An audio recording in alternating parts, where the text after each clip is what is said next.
چند باتیں امام بخاری کے بارے میں بھی کرنا چاہوں گی کہ آخر صحیح بخاری سے ہی انتخاب کیوں. اگرچہ حدیث کی بہت سی کتابیں اور بہت سی اوتھینٹک احادیث ہیں اور ان سب کتابوں سے احادیث لی جا سکتی تھی، لیکن اس وقت صرف ایک کتاب پر فوکس کیا گیا ہے، اور اس کے بعد ہو سکتا ہے کہ اور کتابوں میں سے بھی ایسی اوتھینٹک احادیث نکال کر پیش کی جائیں، لیکن اس وقت صرف ایک کتاب کو مد نظر رکھا گیا ہے. اور اس کی ایک وجہ یہ بھی ہے کہ جب آپ یہ حدیثیں یاد کر لیں یا پڑھ لیں تو آپ آرام سے یہ کہہ سکیں کہ بخاری نے اس کو روایت کیا، یہ حدیث بخاری میں موجود ہے، کیونکہ اس سے ایک اوتھینٹسٹی کا اور ہی معیار مقرر ہوتا ہے. کیونکہ ابھی آپ دیکھیں گے کہ امام بخاری کی جو تھوڑی سی لائف ہسٹری اور تھوڑا ان کا طریقہ کار اس کتاب کو لکھنے کا کیا رہا ہے، تو اس سے انشاءاللہ اور یقینی علم میں اضافہ ہوگا. تو صحیح بخاری کے جو مؤلف ہیں جن کو امام بخاری کہا جاتا ہے، ان کا نام محمد تھا، محمد بن اسماعیل بن ابراہیم بن المغیرہ بن بردزبہ الجوفی. کنیت ابو عبداللہ تھی، لقب امام المحدثین اور امیر المؤمنین فی الحدیث، امام المحدثین کے نام سے جانے گئے. امام بخاری 13 شوال 194 ہجری کو جمعہ کی نماز کے بعد بخارا شہر میں پیدا ہوئے، جو اس وقت ازبکستان کا حصہ ہے. امام بخاری کے پردادا مغیرہ جو ہیں وہ مجوسی تھے، آتش پرست. انہوں نے بخارا کے گورنر یمان جوفی کے ہاتھ پر اسلام قبول کیا. ان کے والد ایک محدث تھے جن کا نام اسماعیل تھا، وہ ایک محدث تھے، یعنی امام بخاری محدث والد کے بیٹے تھے. وہ امام مالک کے شاگرد تھے. امام بخاری کے والد امام مالک کے شاگرد تھے. انہوں نے اپنے والد کا تذکرہ اپنی تاریخ میں کیا ہے، اور ابن حبان نے بھی اپنی کتاب الثقات میں ان کے والد کا تذکرہ اس طرح کیا ہے کہ اسماعیل بن ابراہیم امام بخاری کے والد حماد بن زید اور امام مالک سے روایت کرتے ہیں، اور عراقیوں نے ان سے روایت لی ہے. تو وہ دوسرے لفظوں میں ایک عالم باپ کے بیٹے ہیں. پھر اسی طرح یہ ہے کہ امام بخاری کے والد کی ایک خاص بات یہ بیان کی جاتی ہے کہ وہ حلال کمائی کا اہتمام کرتے تھے اور بہت ہی محتاط تھے اس معاملے میں. ان کے شاگرد احمد بن حفص کہتے ہیں میں اسماعیل کی وفات کے وقت ان کے پاس تھا. اس وقت انہوں نے کہا میں اپنے مال میں 1 درہم بھی حرام کا نہیں پاتا، 1 درہم بھی حرام کا نہیں پاتا، اور نہ ہی 1 درہم مشتبہ پاتا ہوں کہ اس میں کوئی شک ہو مجھے. تو حرام اور مشکوک چیز سے ان کی کمائی بالکل پاک تھی. یاد رکھیے حلال کمائی انسان کے اخلاق پر اثر انداز ہوتی ہے، اور نہ صرف یہ کہ انسان کی اپنی اولاد پر بلکہ اولادوں کی اولاد پر، نسلوں تک اس کا اثر بھی جاتا ہے. والد کے علاوہ امام بخاری کی والدہ بھی بہت نیک خاتون تھی، بہت زیادہ دعائیں کرنے والی، اللہ کے حضور گڑ گڑانے والی. ابو علی الغسانی لکھتے ہیں محمد بن اسماعیل کی بصارت ان کے بچپن میں ہی چلی گئی تھی، بیمار ہوئے آنکھیں چلی گئیں. ان کی والدہ بہت عبادت گزار تھیں. انہوں نے اللہ الرحمن کے خلیل ابراہیم علیہ السلام کو خواب میں دیکھا. ماں نے، امام بخاری کی والدہ نے ابراہیم علیہ السلام کو خواب میں دیکھا. وہ ان سے فرما رہے تھے اللہ تبارک و تعالی نے تمہارے کثرت سے رونے اور دعا کرنے کی وجہ سے تمہارے بیٹے کی آنکھیں درست کر دی. یعنی ماں کی دعا کے نتیجے میں بیٹے کو اللہ نے درست کر دیا. وہ کہتی ہیں کہ صبح ہوئی تو میں نے دیکھا کہ واقعی ان کی آنکھیں درست ہو چکی تھی اور وہ دیدہ و بینا تھے، بلکہ اتنی نگاہ تیز ہو گئی کہ کہا جاتا ہے کہ امام بخاری نے اپنی کتاب تاریخ کبیر چاند کی روشنی میں لکھی. یعنی نہ صرف یہ کہ نگاہ لوٹ آئی بلکہ اس طرح لوٹی کہ عام لوگوں سے بھی زیادہ وہ تیز تھی. امام بخاری کی والدہ نے بیٹے کی اچھی تربیت کے لیے چھوٹی عمر میں ہی ان کو مدرسے میں داخل کروا دیا، یہاں تک کہ 10 سال کی عمر تک وہ اس مدرسے میں رہے. جب 16 سال کے ہوئے تو ان کے بھائی کے ساتھ انہیں حج پر لے گئی. یعنی امام بخاری کو اور ان کے بھائی کو لے کر حج پہ چلی گئی. حج کے بعد وہ خود اور ان کے بیٹے احمد واپس آ گئے، جبکہ امام بخاری کو 16 سال کی عمر میں طلب حدیث کے لیے مکہ چھوڑ آئی. 16 سال کا بچہ کتنا ہوتا ہے؟ ٹین ایج ہوتا ہے. اور اب تو 16 سال کے بچوں کے حالات آپ دیکھیں، نوجوانوں کے کیا ہو چکے ہیں، اور کیا ان پہ اتنا ٹرسٹ کیا جا سکتا ہے کہ ان کو بالکل یوں اکیلا چھوڑ دیا جائے. لیکن امام بخاری کی شرافت اور ان کی جو علم سے دوستی اور دلچسپی تھی، اس کی وجہ سے والدہ نے ان پر اعتماد کیا اور ان کو اتنی ینگ عمر میں، چھوٹی عمر، کیونکہ جتنا ارلی انسان علم میں سٹارٹ لیتا ہے اتنا ہی بہتر ہوتا ہے. تو بہرحال ابتدائی تعلیم تو ان کی والد کے پاس ہوئی، پھر ان کے والد کی وفات اس وقت ہو گئی جب وہ بہت چھوٹے تھے، تو زیادہ تر ان کی تعلیم و تربیت میں ان کی والدہ کا ہاتھ ہے. ابتدائی تعلیم و تربیت میں والدہ کا ہاتھ ہے. ان کی والدہ خود تو کوئی بہت بڑی اسکالر نہیں تھی، لیکن انہوں نے امام بخاری جیسے بیٹے کو تیار کیا. تو ماں کا یہ ایک بڑا اہم رول ہے کہ وہ بچوں کی تربیت اس ڈھنگ پر کریں کہ وہ ان کے لیے صدقہ جاریہ بنے. محمد بن ابی حاتم کہتے ہیں میں نے ابو عبداللہ امام بخاری سے پوچھا آپ کے ابتدائی حالات کیسے تھے؟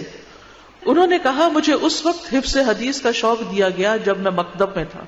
مکتب یعنی بالکل ابتدائی مدرسے میں. میں نے پوچھا آپ کی عمر اس وقت کیا تھی؟ انہوں نے کہا 10 سال یا اس سے کم. آج ہم دیکھیں کہ کیا ہمارے 10 سال کے بچے کو حدیث حاصل کرنے کا شوق ہے. انہوں نے تو شاید کبھی کوئی حدیث پڑھی بھی نہ ہو، کبھی کوئی سنی بھی نہ ہو، کیونکہ نہ ہمارے دلوں میں وہ اہمیت ہے اور نہ ہی ہم نے آگے اپنے بچوں میں وہ ٹرانسفر کی. تو بہرحال 10 سال کی عمر میں انہوں نے مکتب چھوڑ دیا، فارغ ہو گئے اس سے، اور پھر محدثین کے پاس جانا شروع کر دیا.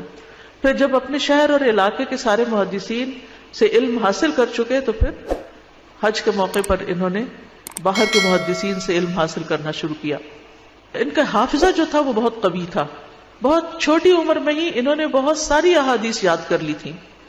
ابو عمر سلیم بن مجاہد کہتے ہیں کہ میں محمد بن سلام بیکندی، یہ ان کے استاد ہیں امام بخاری کے، ان کے پاس تھا تو انہوں نے کہا اگر تم اس سے پہلے آتے تو ایک ایسا لڑکا دیکھتے جس کو 70,000 حدیثیں یاد ہیں. یعنی چھوٹی سی عمر میں انہوں نے ہزاروں حدیثیں یاد کر لی. وہ کہتے ہیں میں اس کی تلاش میں نکلا یہاں تک کہ اس سے ملا اور کہا تم ہو وہ جو کہتے ہو کہ مجھے 70,000 حدیثیں یاد ہیں؟ تو امام بخاری نے کہا بلکہ اس سے بھی زائد، بلکہ جس حدیث کے بارے میں آپ مجھ سے سوال کریں گے خواہ وہ صحابی سے مروی ہو یا تابعی سے، ان میں سے اکثر راویوں کی تاریخ پیدائش، تاریخ وفات، رہنے کی جگہ، جائے سکونت بھی بتا سکتا ہوں. یعنی نہ صرف یہ کہ حدیثیں یاد ہیں بلکہ حدیثیں روایت کرنے والوں کے حالات بھی یاد ہیں. اور میں صحابہ یا تابعین کی حدیث سے جو بھی حدیث روایت کرتا ہوں اس کی ایک اصل ہوتی ہے جس کو میں کتاب اللہ اور سنت رسول صلی اللہ علیہ وسلم سے یاد کرتا ہوں.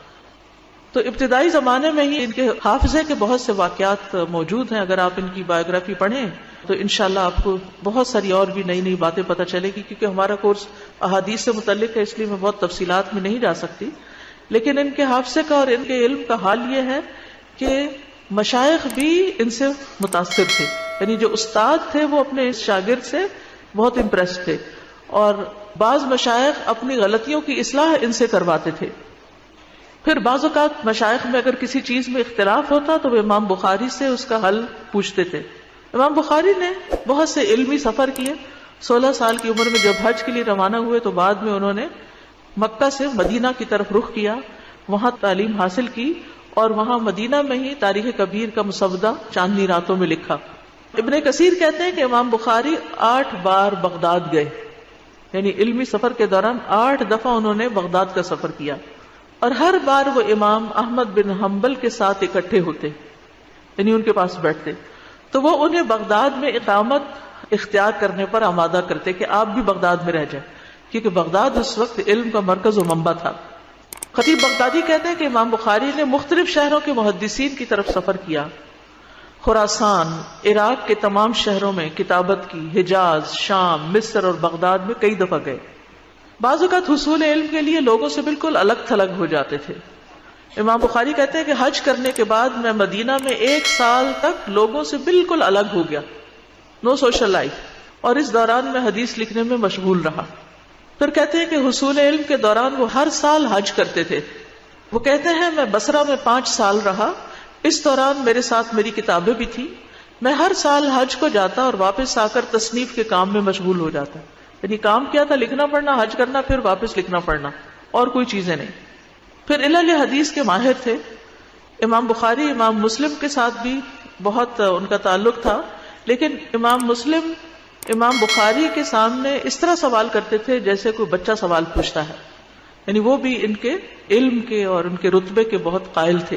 امام بخاری کے اساتذہ اتنے ہیں کہ جن کو شمار نہیں کیا جا سکتا، لیکن مشہور اساتذہ امام احمد بن حنبل، اسحاق ابن راہویہ، یحییٰ ابن معین، ابو نعیم فضل بن دکین، مکی بن ابراہیم بلخی، محمد بن عبداللہ الانصاری، ابو عاصم الشیبانی، محمد بن یوسف بن فریابی. اگر آپ بخاری پڑھیں تو اس کی سند میں جب شیوخ سے روایت کرتے ہیں تو یہ سارے نام آپ کو مل جائیں گے. امام بخاری کہتے ہیں میں نے 1080 شیوخ سے احادیث لکھی. کتنے؟ 1080.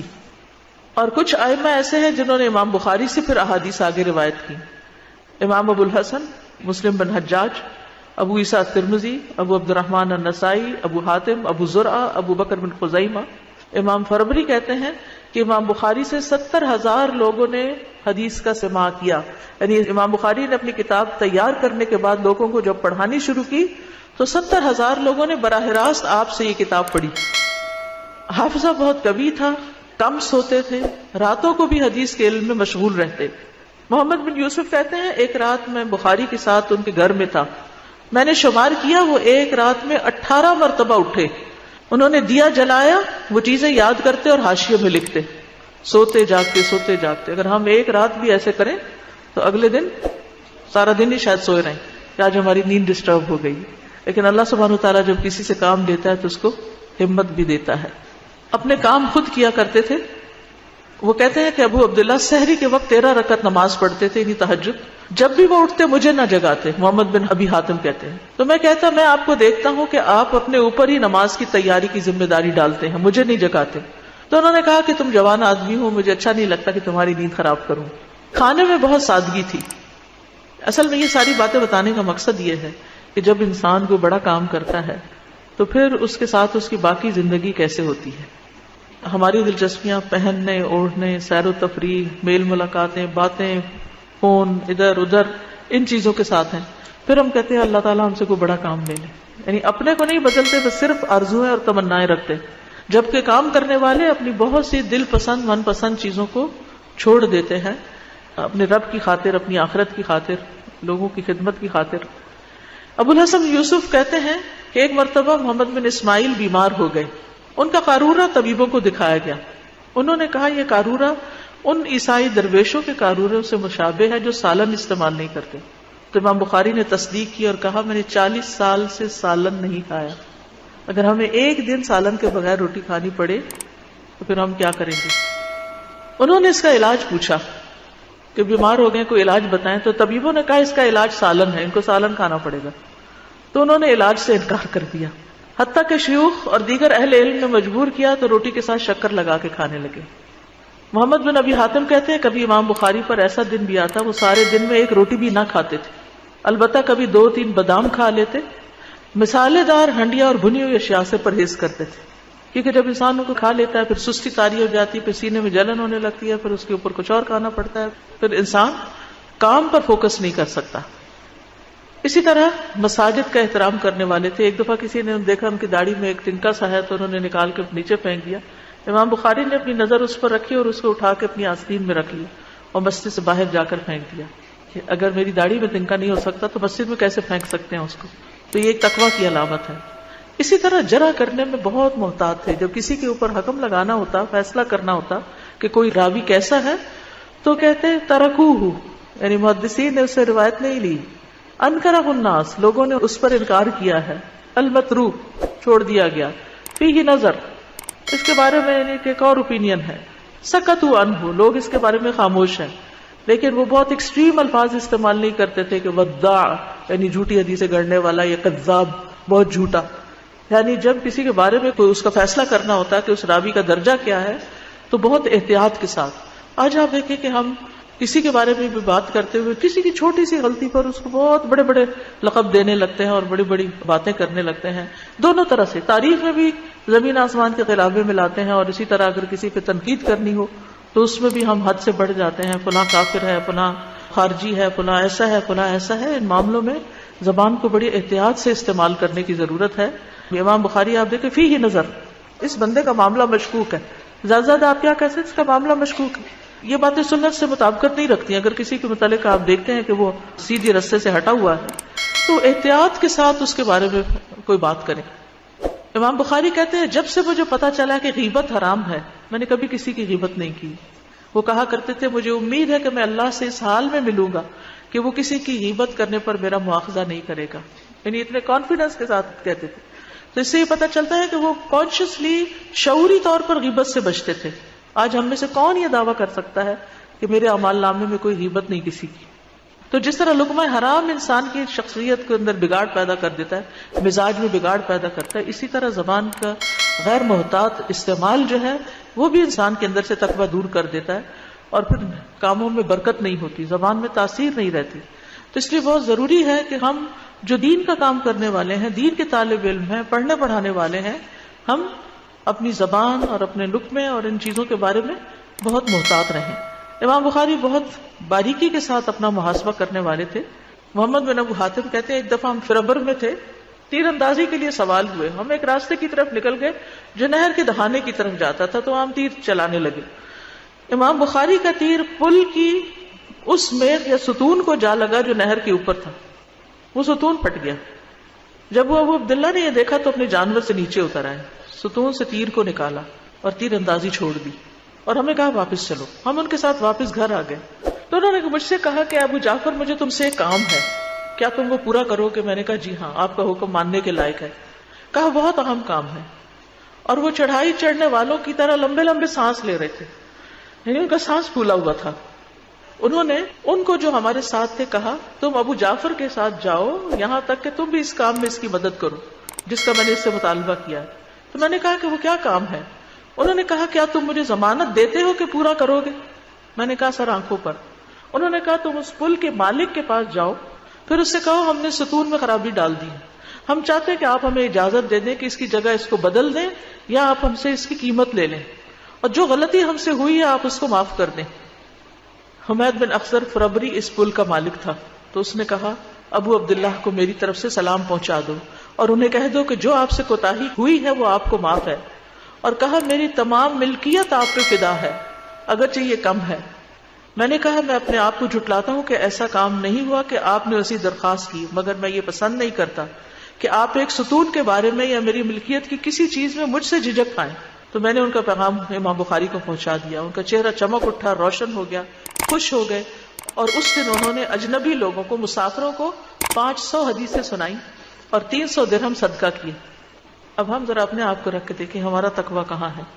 کسی کا کوئی نقصان کر بیٹھے، کیا ہم اس سے ذکر کریں گے؟ کیا ہم معافی مانگیں گے؟ کیا ہم اس کا نقصان پورا کریں گے؟ کیا ہمیں چین آئے گا؟ بعض اوقات کیا ہوتا ہے، ہمارے روڈ ایکسیڈنٹ جتنے بھی ہوتے ہیں عموماً لوگ مار کے غائب ہو جاتے ہیں، بھاگ جاتے ہیں. لوگوں سے تو بھاگ جائیں گے، اللہ سے کیسے بھاگیں گے؟ اللہ تعالیٰ ہم سب کو معاف کر دے کہ ہم نے جانے انجانے کسی کے حق میں بھی کوئی نقصان کیا، کوئی خرابی کی. بعض اوقات لدائی کی کوئی برانچ یا کوئی چیز یا اللہ کا کوئی مال ہمارے زیر استعمال ہوتا ہے اور ہماری غفلت اور ہماری کوتاہی سے اس میں کوئی نقصان ہو جاتا ہے، تو ہمیں اس پر کوئی پریشانی لاحق نہیں ہوتی. تو ان سارے معاملات میں احتیاط جو ہے اور کانشیس ہونا اور فکر کرنا جو ہے یہ ایمان کی علامت ہے. اسی طرح ایک صاحب تھے ابو معاشر منابینا تھے، تو امام بخاری ان سے کہتے ہیں کہ آپ مجھے معاف کر دیں. انہوں نے کہا کہ کس بات پر؟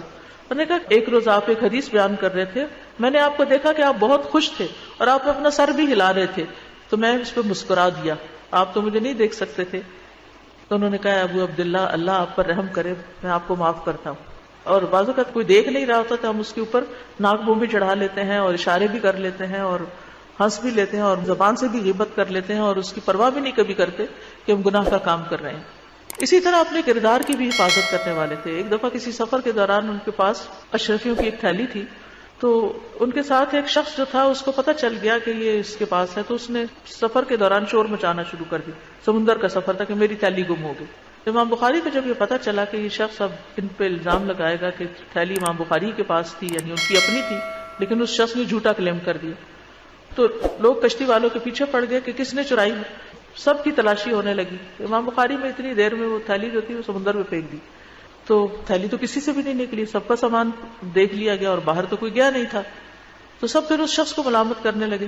تو بہرحال اس کے بعد جب کشتی سے اترے تو اس شخص نے تنہائی میں پوچھا کہ اس تھیلی کا کیا ہوا، یعنی وہ کہاں گئی جو آپ کے پاس تھی. تو کہتے ہیں کیا تم نہیں جانتے میری عمر رسول اللہ صلی اللہ علیہ وسلم کی حدیثوں کی طلب میں ختم ہو گئی، میری ثقافت دنیا میں مشہور ہے. میرے لیے چوری کا الزام اپنے اوپر لینا کس طرح مناسب تھا کہ جس دولت کو میں نے ساری عمر میں حاصل کیا وہ چند اشرفیوں کے لیے کھو دیتا. یعنی اشرفیوں کا ضائع ہونا برداشت کر لیا لیکن اپنے اوپر حرف نہیں آنے دیا. حصول علم میں ہر طرح کی قربانی دیتے تھے، حتیٰ کہ ایک دفعہ جب کھانے کی کوئی چیز نہیں تھی تو گھاس کھانا شروع کر دی اور کسی کو نہیں بتایا.